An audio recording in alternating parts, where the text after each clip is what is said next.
Hello friends welcome to my channel. तो Odisha staff selection commission तरफ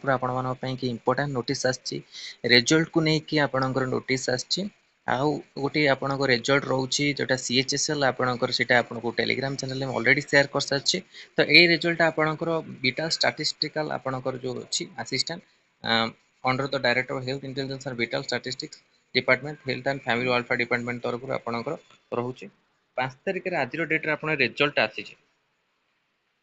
तो आपण माने जाकि चेक करि परिबे ओडब्ल्यूसी वेबसाइट रे तले आपण टेलीग्राम चैनल हम लिंक वीडियो डिस्क्रिप्शन मिल जिवो सेठी आपण माने जॉइन करी पीडीएफ पाई परिबे। तो many exams being qualified the computer skills upload the found eligible in the document verification एठी आपण लिखिछि list of candidates selected appointment the post of vital social assistant under the director of health intelligence vital state Odisha in order of merit आपण को देइछि एठी roll number देइछि name देइछि category देइछि gender देइछि आपणकर ता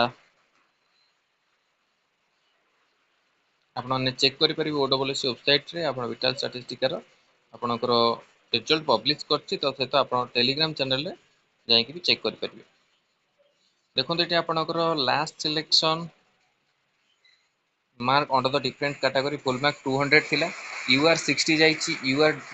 वुमेन को 54.5 एससीबीसी जाइछि 57.5 एससीबीसी वुमेन 51 एससी जाइछि 38 एससी वुमेन जाइछि 34 एसटी होछि 32.5 ST women 29 sports person 22 ex servicemen 40 type of PWD category आपण पीडब्ल्यूडी वुमेन कैटेगरी 2 होछि 16 पीडब्ल्यूडी वुमेन को 12.5 कैटेगरी 3 रे 38 पीडब्ल्यूडी वुमेन 16 कैटेगरी आईबी रे नील आपण रहउछि।